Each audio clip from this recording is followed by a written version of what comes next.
times in life where we will have hardship and distress. It's during those times that it is such a comfort to have a relationship with Jesus.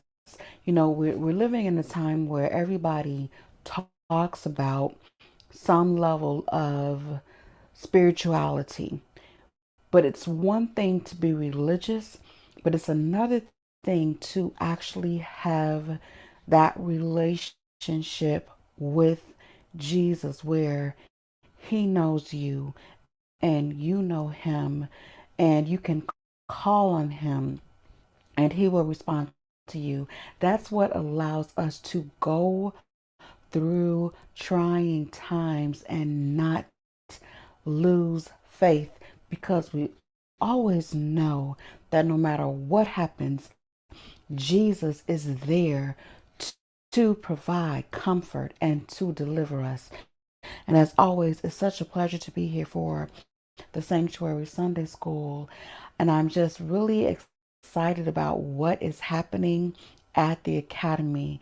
If you have not done so, first of all, make sure that you're subscribed and tap the bell.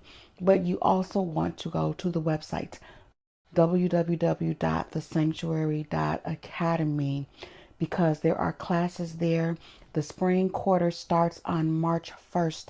These classes are filling up, so this is the enrollment period. You want to go there and register.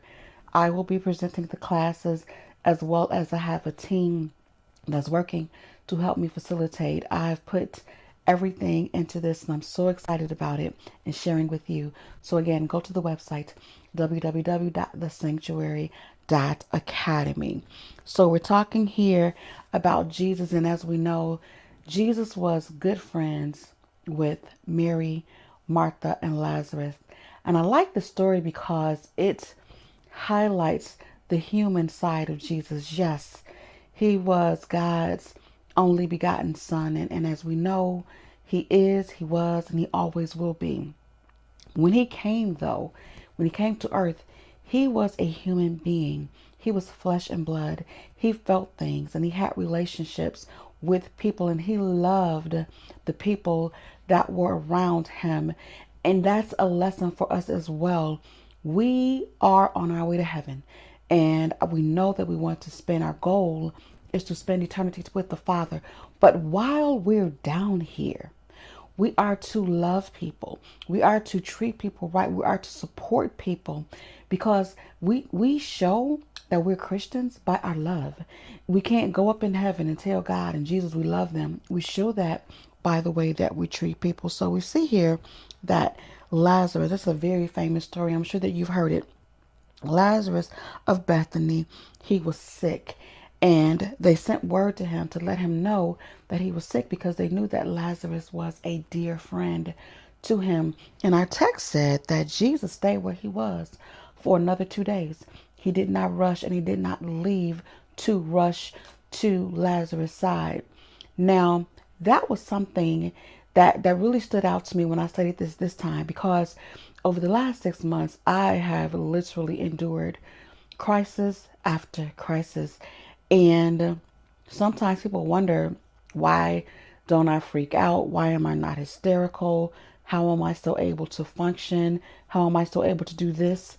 Make these recordings. But when you have Jesus, there is a certain level of comfort. There's something inside that tells you it's going to be okay and that this situation is not in control of me. Death and grief is something that's extremely difficult to deal with. I am still processing my mother's death and I'm still going through the grieving process, but I can't stop. I can't. What if I just decided I'm just not going to record any more videos or teach or speak or work? You can't do that. And so Jesus kept doing what he was doing. And then while he was there, Lazarus died. And this really struck me because I was thinking about how to present this lesson. Because as we all know, Lazarus died, but Jesus raised Lazarus from the dead. When we lose people, and 2020 was a year of a lot of death and grief. And so I was trying to think of a way to relate this to those of us who are grieving today over a loved one. Even if it's not a loved one, just coping with the mass amount of death that we have seen in the last 12 months. But even still, at that regard, even though we know how this story ends, we still know how the story ends. Even though we may not see our loved ones again, we know that Jesus has the power. And see, Lazarus died and they thought that it was over, but Jesus was coming and Jesus was on his way to make it okay. And that's where I'm finding comfort in this lesson today. Yeah, it's been some tough days in the last several months, but Jesus is coming, right? And when Jesus gets here, he's going to make everything okay. And until he gets here, I've got to love him. I've got to trust him. I've got to keep believing him. I've got to keep working for him. And so he said, he got there and he told me, he said, okay, now it's time to go see Lazarus because he sleepeth. And they didn't understand what was going on. Even Mary and Martha didn't understand what was going on, but Jesus was in control.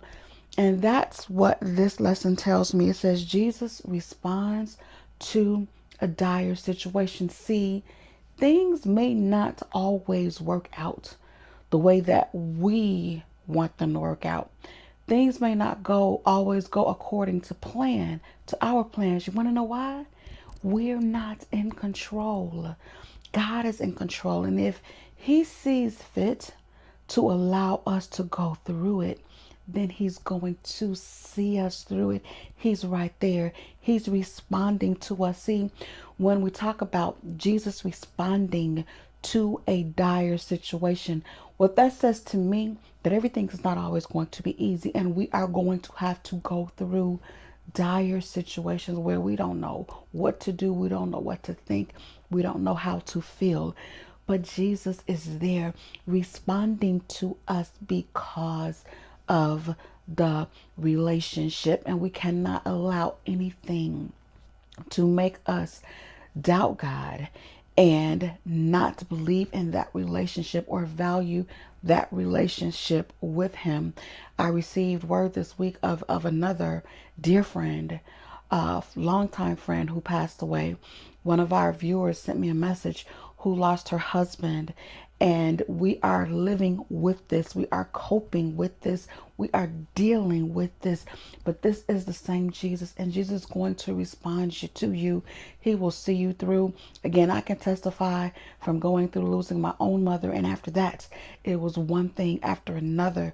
My entire family looked like it wanted to try to unravel, but God, Jesus responded to me. He heard me. He wiped away the tears and he allowed me to find joy. Jesus, the joy of my salvation. And that's what we want to always know.